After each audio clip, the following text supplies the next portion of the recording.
Welcome to జిల్లా dairy. నేను భార్గవి. బులెటిన్లో ముందుగా హెడ్లైన్స్.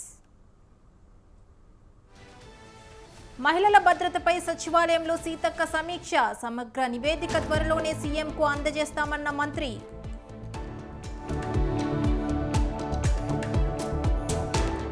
గత వైసీపీ ప్రభుత్వంపై మంత్రి జనార్దన్ రెడ్డి ఆగ్రహం. నాణ్యత లేని రోడ్ల మరమ్మతులు చేపట్టారని ఫైర్.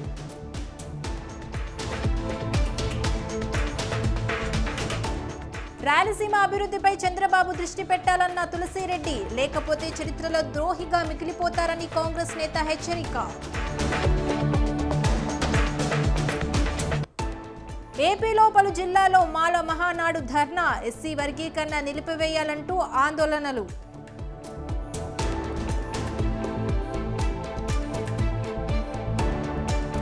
మెగా ఫ్యామిలీ క్షేమంగా ఉండాలని ఈశ్వర్ రాయల్ పొర్లు దండాలు. పవన్ కళ్యాణ్ సీఎం కావాలని తిరుపతిలో అభిమాని ప్రత్యేక పూజలు.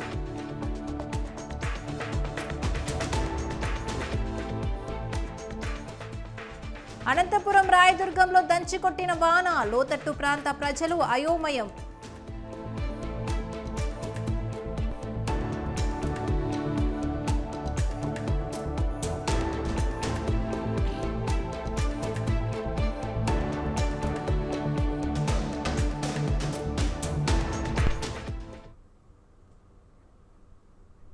మహిళల భద్రతపై మంత్రి సీతక్క సచివాలయంలో సమీక్ష నిర్వహించారు. మహిళల్లో ఉన్న అభద్రతా భావాన్ని పోగొట్టేలా ప్రత్యేక చర్యలు చేపడుతున్నామని చెప్పారు.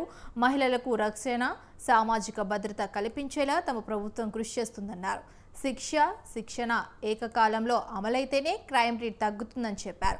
మహిళల మీద దాడులు జరిగితే సత్వర న్యాయం జరిగేలా చర్యలు తీసుకుంటామని వివరించారు. అమ్మాయిలు, మహిళలను గౌరవించేలా ప్రజల్లో అవగాహన పెంచుతామని మంత్రి వెల్లడించారు. మహిళలపై హింస పెరగడానికి డ్రగ్స్, గంజాయి కూడా కారణమని చెప్పారు. వాటి కట్టడి కోసం ఇప్పటికే తమ ప్రభుత్వం ఎన్నో చర్యలు చేపట్టిందని సీతక్క తెలిపారు.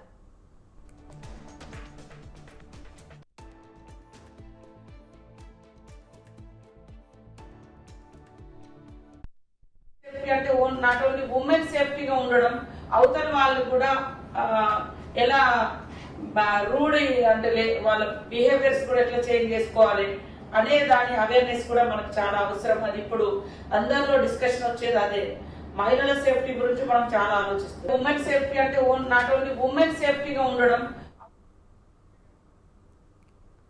అంబరపేట బతుకమ్మ కుంట స్థలాన్ని హైడ్రా కమిషనర్ ఏవి రంగనాథ్ పరిశీలించారు. ఈ నేపథ్యంలో అక్కడకు మాజీ రాజ్యసభ సభ్యులు హనుమంతరావు, ఖైరతాబాద్ డీసీసీ ప్రెసిడెంట్ రోహిన్ రెడ్డి, కాంగ్రెస్ నేతలు అక్కడకు చేరుకున్నారు.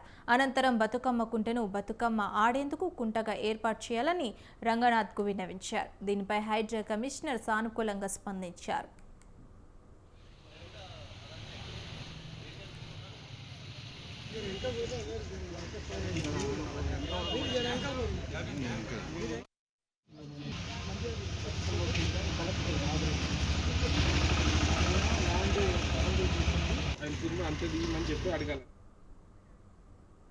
ఏపీ సీఎం చంద్రబాబు ఇప్పటికైనా రాయలసీమ అభివృద్ధి చేయాలని కాంగ్రెస్ సీనియర్ నేత తులసిరెడ్డి తెలిపారు. లేకపోతే రాయలసీమ చరిత్రలో ద్రోహిగా మిగిలిపోతారని విమర్శించారు. కేంద్ర, రాష్ట్ర ప్రభుత్వాల నిర్లక్ష్యం కారణంగా రాయలసీమ వెనుకబడిందన్నారు. సీఎం అమరావతిల మీద దృష్టి పెట్టినంతలో కాసింతైనా సీమ మీద దృష్టి పెట్టాలని డిమాండ్ చేశారు. ఏపీ పునర్వ్యవస్థీకరణ చట్టంలో బుదేల్ఖండ్ తరహా ప్యాకేజీ ఇవ్వాలని ఉన్నా ఇప్పటికీ పూర్తి స్థాయిలో నిధులు విడుదల కాలేదని గుర్తు చేశారు. హైకోర్టు లేదా హైకోర్టు బెంచ్ను సీమలో ఏర్పాటు చేయాలని కోరారు. అదేవిధంగా వ్యవసాయ బోర్లను, విద్యుత్ మీటర్ల ఏర్పాటుకు వైసీపీ ప్రభుత్వం ఇచ్చిన జీవోను రద్దు చేయాలన్నారు తులసిరెడ్డి. రాయలసీమ రత్నాల సీమగా పేరుగాంచినప్పటికీ కేంద్ర, రాష్ట్ర ప్రభుత్వాల నిర్లక్ష్యం వల్ల రాయలసీమ అనేక విధాలుగా నష్టపోయింది. ప్రస్తుతం రాయలసీమ వాసి ముఖ్యమంత్రిగా ఉన్నారు, గతంలో కూడా ముఖ్యమంత్రిగా ఉన్నారు, ప్రస్తుతం ముఖ్యమంత్రిగా ఉన్నారు. కాబట్టి అమరావతి మీద పెడుతున్న శ్రద్ధలో కనీసం 10వ వంతైన రాయలసీమ సమస్యల పరిష్కారం కోసం దృష్టి కేంద్రీకరించాలని కాంగ్రెస్ పార్టీ చంద్రబాబు నాయుడు గారికి సూచిస్తూ ఉంది. అనేక సమస్యలు ఉన్నప్పటికీ ఆంధ్రప్రదేశ్ పునర్వ్యవస్థీకరణ చట్టంలో సెక్షన్ 46 సబ్సెక్షన్ 3 కింద రాయలసీమకు, ఉత్తరాంధ్రకు బుందేల్ఖండ్ తరహా స్పెషల్ డెవలప్మెంట్ ప్యాకేజీ నిధులు కేంద్రము రాష్ట్రానికి ఇవ్వాలి. ఈ యొక్క సెక్షన్ కింద 24,350 కోట్లకు ప్రతిపాదనలు పంపితే ఇంతవరకు 10 సంవత్సరాల్లో కేంద్రం ఇచ్చింది 1050 కోట్లు. ఇంకా 23,300 కోట్ల రూపాయలు కేంద్రం నుండి రాయలసీమకు రావాలి. అది ప్రధానంగా రాయలసీమకు, ఉత్తరాంధ్రకు. దాని మీద దృష్టి కేంద్రీకరించాలని మాజీ ఎంపీ ఉండవల్లి అరుణ్ కుమార్ కీలక వ్యాఖ్యలు చేశారు. తెలంగాణకు ప్రత్యేక హోదా ఉందని నీతి ఆయోగ్ చెప్తోందని సంచలన ప్రకటన చేశారు. సమాచార హక్కు ప్రకారం అడిగితే తెలంగాణకు ప్రత్యేక హోదా ఉన్నట్లు నీతి ఆయోగ్ వెల్లడించిందన్నారు. ఈ విషయాన్ని ప్రభుత్వాలు చెక్ చేసుకోవాలని సూచించారు. ఏపీలో కలిపిన 5 మండలాలను తెలంగాణ తిరిగి లాక్కునేందుకు ప్రయత్నిస్తుందన్నారు. ఏపీ ప్రభుత్వం 5 మండలాలు తెలంగాణకు ఇవ్వకుండా ఆపుకోవాలని ఉండవల్లి సూచించారు. ప్రభుత్వాలు రేవంత్ రెడ్డి గారు, చంద్రబాబు నాయుడు గారి ప్రభుత్వం, 2 ప్రభుత్వాలు ఇప్పటిదాకా స్పందించాలి. అధికారం ప్రారంభమై అప్పుడే నెలన్నర గడిచిపోయింది. నిన్న క్లియర్గా జడ్జి గారు అడిగారు, ఆంధ్ర తెలంగాణ మీరిద్దరికీ 2 వారాలు టైం ఇస్తాను, మీరు కూడా మీ ఎఫిడవిట్ చేసి రండి క్లియర్గా చెప్పారు. నేను వారిని కోరేది ఏంటంటే, మీరు రామోజీరావు గారు సన్నిహితులు అయి ఉండొచ్చు, ఉంటాయి అప్లికేషన్, అందరం మనుషులు అప్లికేషన్ అవుతాయి. కానీ యాజ్ చీఫ్ మినిస్టర్ లెవెల్లో ఉంది రిజర్వ్ బ్యాంక్ వాళ్ళు ఇది రూల్ పొజిషన్ చెప్పుకుంటారు. కర్నూలు జిల్లా బనగానపల్లి పట్టణంలో అస్తవ్యస్తంగా ఉన్న రోడ్లను మంత్రి బీసీ జనార్దన్ రెడ్డి పరిశీలించారు. గత ప్రభుత్వం పట్టణంలోని పెట్రోల్ బంక్ నుంచి కర్నూలు పెట్రోల్ బంక్ వరకు 4 కోట్ల రూపాయలు రోడ్ల మరమ్మతుల కొరకు మంజూరు చేశారన్నారు. ఎన్నికల ముందు హడావిడిగా నాణ్యత లేకుండా రోడ్లు వేశారని మంత్రి మండిపడ్డారు. ఇక దీంతో రోడ్డుపై గుంతలు ఏర్పడి వాహనదారులు తీవ్ర ఇబ్బందులు పడుతున్నారని ఫైర్ అయ్యారు. మిగిలిన 2,40,00,000 రూపాయలతో 2 నెలల్లోపు పట్టణంలో అసంపూర్ణంగా ఉన్న రోడ్లను పూర్తి చేస్తామని మంత్రి చెప్పారు. కాంట్రాక్టర్ నిర్లక్ష్యం కావచ్చు, గత ప్రభుత్వంలో శాసనసభ్యుడి నిర్లక్ష్యం వలన ఈరోజు హడావుడిగా అప్పుడు ముఖ్యమంత్రి గారు వస్తున్నారని, నాటి ముఖ్యమంత్రి గారు వస్తున్నారని చెప్పేసి జగన్మోహన్ రెడ్డి గారి కోసం రాత్రి పగలు లేకుండా నాణ్యత లేని పని చేయడం జరిగింది. ఆయన చేసినటువంటి మాజీ శాసనసభ్యుడు చేసిన నిర్వాహకం వలన దాదాపుగా ఇక్కడ యాక్సిడెంట్లు జరుగుతూ ఉన్నాయి. ఏది ఏమైనప్పటికీ ఈరోజు అధికారులతో సమీక్ష చేయడం జరిగింది. ఇక్కడ నుంచి ఈ రోజు నుంచి 2 నెలల 45 రోజులు కానీ 2 నెలల లోపల ఇంకా 2,40,00,000 రూపాయలతో పని చేయాల్సినటువంటి పనిని అధికారులకు కూడా ఆదేశాలు ఇచ్చి ఏదైతే ఇంజనీరింగ్ టెక్నాలజీని వాడుకొని ఎక్కడ కూడా ఈ యొక్క 1.5 కిలోమీటర్లే కాదు బనగానపల్లిలో నీళ్లు అనేది నిలబడకుండా చేయాలనే ఉద్దేశంతో మా ప్రభుత్వం కృతనిశ్చయంతో ఉంది. మా ముఖ్యమంత్రి గారు ఆదేశాలు ఇచ్చారు. నేను కూడా ఈరోజు బనగానపల్లి పట్టణ ప్రజలకు రుణం తీర్చుకోవాల్సిన బాధ్యత ఉంది. అప్పుడు ఉండేటువంటి అధికారులు కావచ్చు. ఏపీ మాజీ సీఎం జగన్ను బొత్స సత్యనారాయణ క్యాంప్ కార్యాలయంలో మర్యాదపూర్వకంగా కలిశారు. అనంతరం జగన్కు కృతజ్ఞతలు తెలిపారు. కాగా ఇటీవల స్థానిక సంస్థల శాసనమండలి సభ్యుడిగా బొత్స ఏకగ్రీవంగా ఎన్నికయ్యారు. ఈ నేపథ్యంలోనే ప్రమాణ స్వీకారానికి ముందు జగన్ను కలిశారు. కార్యక్రమంలో ఎమ్మెల్సీ రవిబాబు, ఎమ్మెల్యేలు మత్స్యలింగం, విశ్వేశ్వరరాజు పాల్గొన్నారు.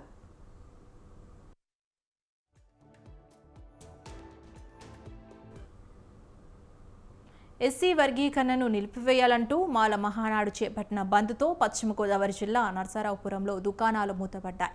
హోటళ్లు, టిఫిన్ సెంటర్లు తెరుచుకోలేదు. ఆర్టీసీ బస్సులు డిపోకి పరిమితమయ్యాయి. స్కూల్ బస్సులను మాల మహానాడు నాయకులు కదలనివ్వలేదు. దీంతో రోడ్లన్నీ నిర్మానుష్యంగా దర్శనమిచ్చాయి. ఆర్టీసీ బస్టాండ్ వద్ద ఆందోళనకారులు రాస్తారోకో చేసి వర్గీకరణను నిలిపివేయాలంటూ నినాదాలు చేశారు.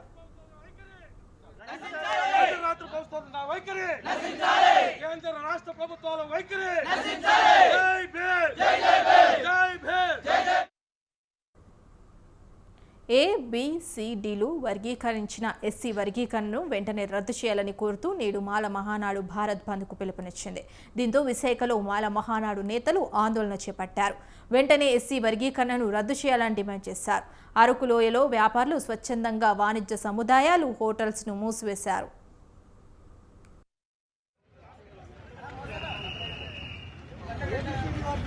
సుప్రీంకోర్టు కుల వర్గీకరణ చేస్తూ ABCD వర్గీకరణ చేయించిన విధానాన్ని మోడీ గారు కనుసన్నల్లో ఇచ్చినటువంటి తీర్పుకు వ్యతిరేకంగా ఈ భారత బంద్కి మేము మద్దతు ప్రకటిస్తున్నాము. మాల మహానాడు అరకు వ్యాలీ కమిటీ ద్వారా. కాబట్టి ఈ భారత బంద్ తర్వాతనైనా సరే ఎస్సీ వర్గీకరణ ఇచ్చినటువంటి తీర్పును వెంటనే రద్దు చేయాలని కోరుతున్నాము, డిమాండ్ చేస్తున్నాము. మోడీ గారికి ధైర్యం ఉంటే ఈ యొక్క వర్గీకరణ కాకుండా విభజించు పాలించనే విధానం కాకుండా ఒకే కుల నిర్మూలన చట్టం ఒకటి ప్రవేశపెట్టి కుల నిర్మూలన చేసే దమ్ము ఉందా అని మేము ఈ మాల మహానాడు అరకు వ్యాలీ కమిటీ ద్వారా ప్రశ్నిస్తున్నాం. సుప్రీంకోర్టు కుల వర్గీకరణ చేస్తూ ఏబిసిడి వర్గీకరణ చేసిన విధానాన్ని మోడీ గారు కొనసాగి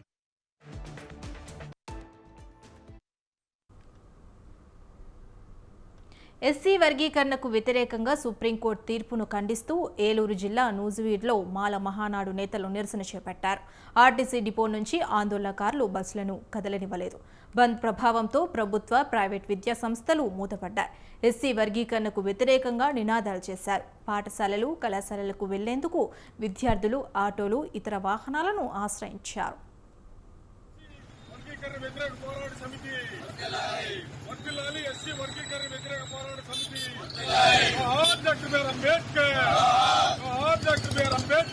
సుప్రీంకోర్టు తీర్పును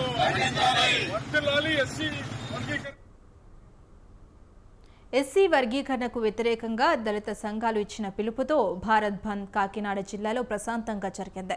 పట్టణాలు, నగరాలతో పాటు గ్రామాలలో మాల మహానాడు నాయకులు ఆందోళన చేపట్టారు. ఎక్కడికక్కడ వ్యాపార సంస్థలను మూయించారు. ఆర్టీసీ బస్సును పూర్తిగా డిపోలకే పరిమితం చేశారు. ప్రభుత్వ, ప్రైవేట్ విద్యా సంస్థలు మూతపడ్డాయి.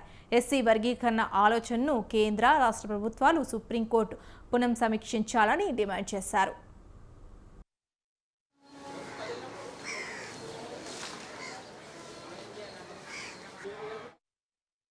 ఎస్సీ వర్గీకరణకు వ్యతిరేకంగా సుప్రీంకోర్టు ఇచ్చిన తీర్పుని నిరసిస్తూ ఈరోజు బంద్ ప్రకటించాం.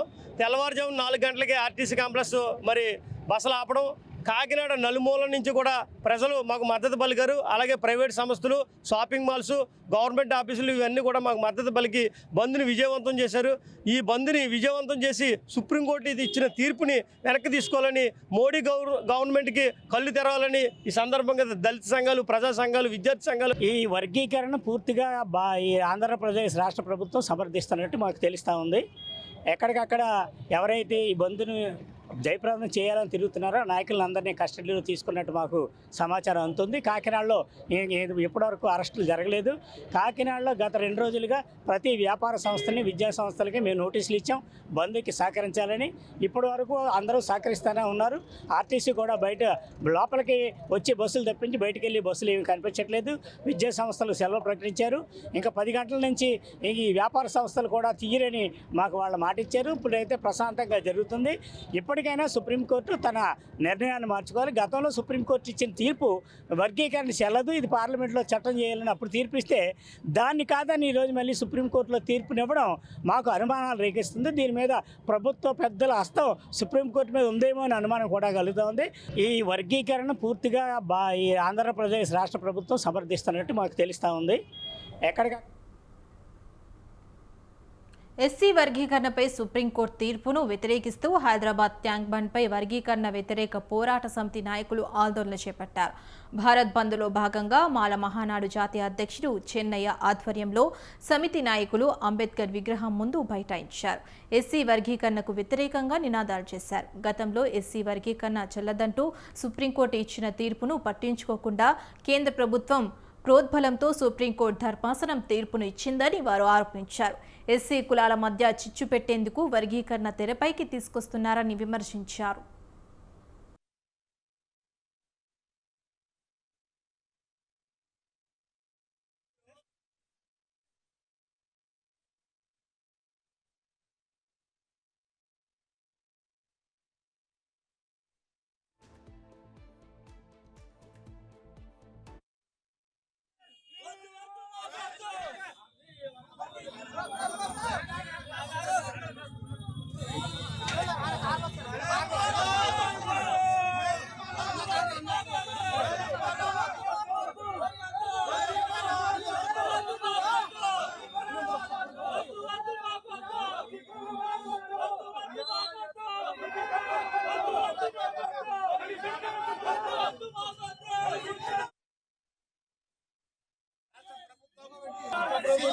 వ్యతిరేక పోరాట సమితి ఈ చెన్నైను ఏదంటే సుప్రీంకోర్టు ఎల్లదాని సుప్రీంకోర్టు తీర్పిచ్చిన మళ్ళా అదే పోటు చేసుకోవచ్చని ఇచ్చింది, అది తప్పు.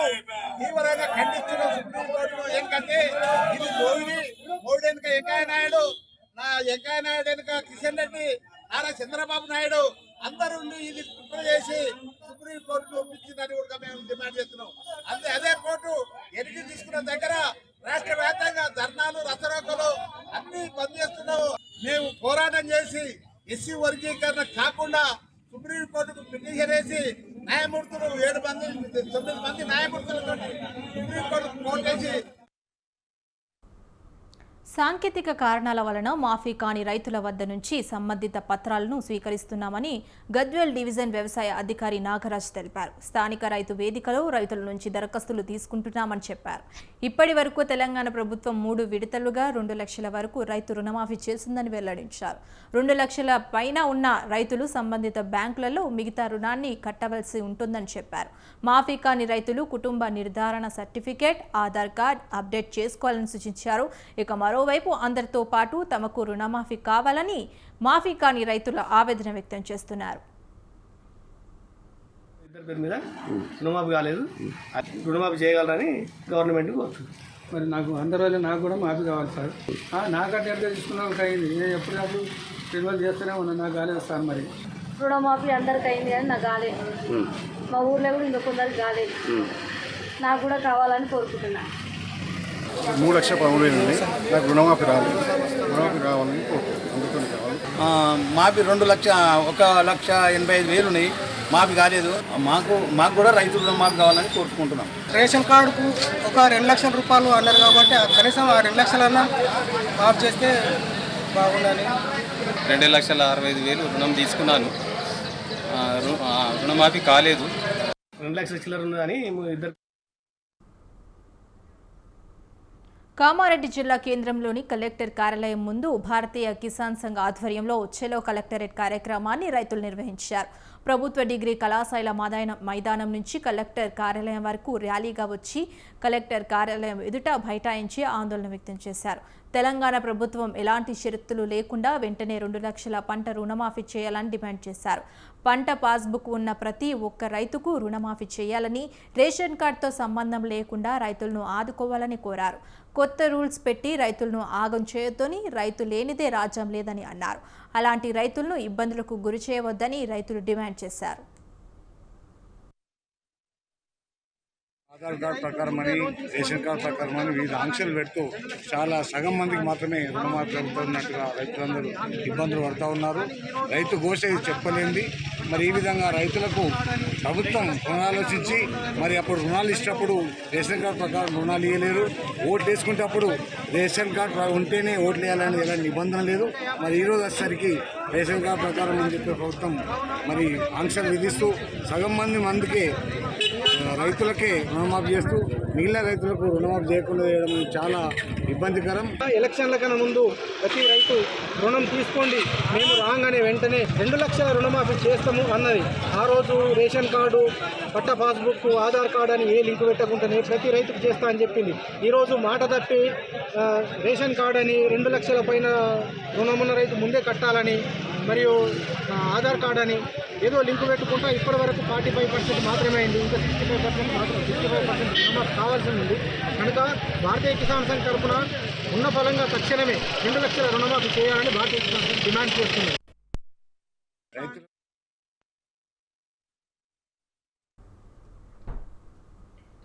హైదరాబాద్ అల్వాల్ ప్రాంతంలోని పార్క్ స్థలంను సబ్స్టేషన్కు కేటాయించడంపై వీబీసీటీ గేటెడ్ కమ్యూనిటీ వాసులు ఆందోళన చేపట్టారు. మచ్చ బొల్లారంలో గల వీబీసీటీ గేటెడ్ కమ్యూనిటీ థర్డ్ ఫేజ్ పక్కన 613 గజాల స్థలాన్ని బిల్డర్ సోమ జగన్మోహన్ రెడ్డి తమకు కేటాయించారన్నారు. కమ్యూనిటీ వాసుల అనుమతి లేకుండా ఎలక్ట్రిక్ సబ్స్టేషన్ గిఫ్ట్ డీడ్ చేయటంతో డిపార్ట్మెంట్ వారు నిర్మాణ పనులు చేపట్టారు. ఇక దీంతో వారు అడ్డుకునే ప్రయత్నం చేశారు. అయితే వీబీసీసీ సంస్థపై అపార్ట్మెంట్ వాసులు కోర్టును ఆశ్రయించారు. కమ్యూనిటీ లోపల సబ్స్టేషన్ ఉంటే ప్రమాదాలు జరిగే అవకాశాలు ఉన్నాయని తెలిపారు.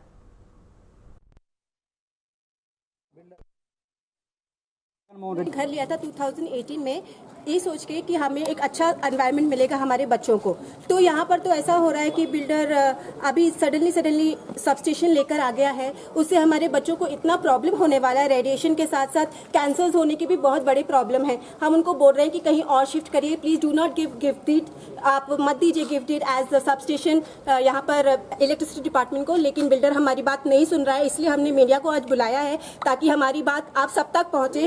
प्लीज हमारी हेल्प करिए ताकि हमें हमारा पार्क वापस मिले और हमारे बच्चों को यहाँ खेलने के लिए मौका मिले। లేఅవుట్ అంతా అప్రూవల్ తీసుకుని అమ్మడం జరిగింది.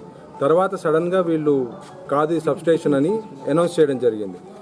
యాక్చువల్గా డీసీఓ గారికి వీళ్ళందరికీ కూడా కంప్లైంట్స్ ఇచ్చాం వీటి గురించి ఇలా చేస్తున్నారు అది అని.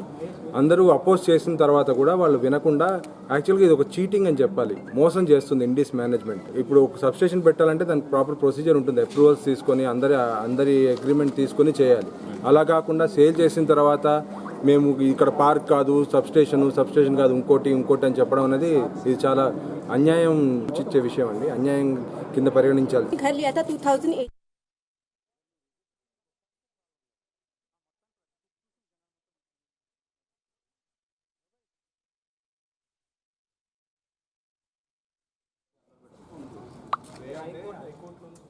జనాలు మంచిగా డబ్బులు ఖర్చు పెట్టి వాళ్ళు తీసుకున్నారు. తర్వాత అతను ఏం చేశాడంటే సబ్స్టేషన్కి సంబంధించి ఎలక్ట్రిసిటీ డిపార్ట్మెంట్కు గిఫ్ట్ సెటిల్మెంట్ డీడ్ ఇచ్చాడు 2020లో.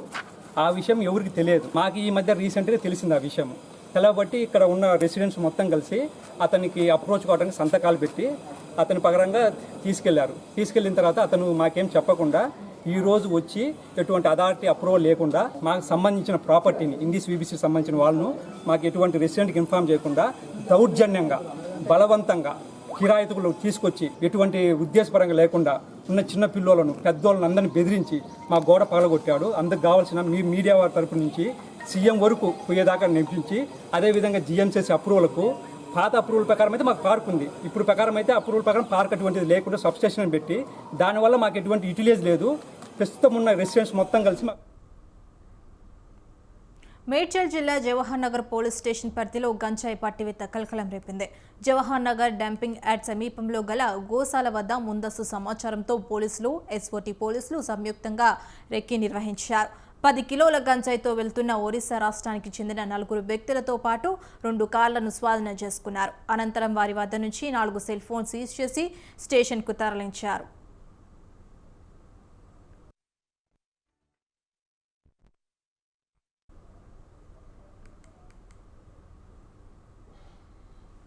కుక్కట్పల్లి కోర్టులో న్యాయవాదిపై జరిగిన దాడిని హైకోర్టు సుమోటోగా స్వీకరించింది. బోరబండలోని న్యాయవాది సంతోష్ నివాసానికి ఎస్పీ జమాల్ వెళ్లారు. అయితే ఈ నేపథ్యంలో ఆయన న్యాయవాదిపై దురుసుగా ప్రవర్తించినట్లు సమాచారం.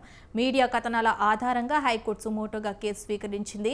దీంతో Telangana DGP, Hyderabad commissioner, Borabanda SI ప్రతివాదులుగా చేర్చుతూ నోటీసులు జారీ చేసింది. అది తదుపరి విచారణ 4 వారాలకు వాయిదా వేసింది.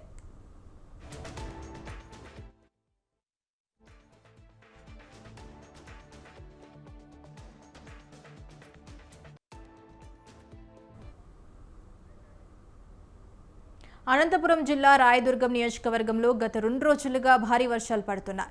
రాయదుర్గం నియోజకవర్గం వ్యాప్తంగా సోమవారం 5 సెంటీమీటర్ల వర్షపాతం నమోదైంది. నిన్న రాత్రి 8.5 సెంటీమీటర్ల వర్షపాతం నమోదైంది. ముఖ్యంగా రాయదుర్గం పట్టణంలోని లోతట్టు ప్రాంతాలు జలమయమయ్యాయి.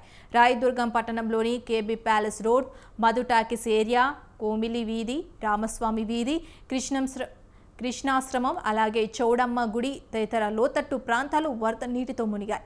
వరద నీరు గృహంలోకి చేరుకోవడంతో ప్రజలు తీవ్ర ఇబ్బందులు ఎదుర్కొన్నారు. ముఖ్యంగా గార్మెంట్ పరిశ్రమల్లోకి నీరు చేరుకోవడంతో జీన్స్, కాటన్ ప్యాంట్లు సైతం తడిసిపోయాయి. ఇకనైనా తమ సమస్యలు అధికారులు పరిష్కరించాలని ప్రజలు వేడుకుంటున్నారు.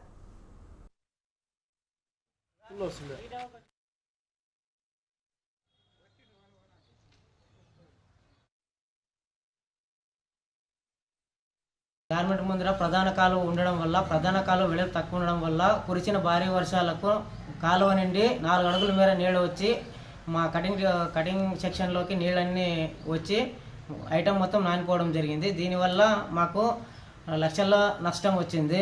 ఈ ఏరియా మొత్తం ఎన్ని ఇళ్ళు ఉన్నాయో అన్ని ఇళ్ళలోకి నీళ్లు దూరి అందరికీ నష్టం వాటిల్లింది. ఈ లైన్లో సుమారుగా ఒక 6-7 గార్మెంట్ యూనిట్స్ ఉన్నాయి.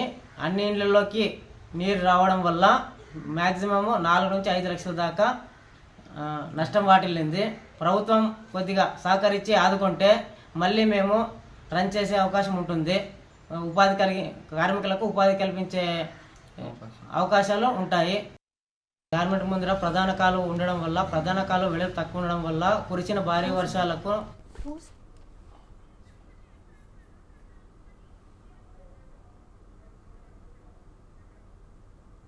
ఇది ఇవాల్టి జిల్లా డైరీ. కీప్ వాచింగ్ స్వతంత్ర.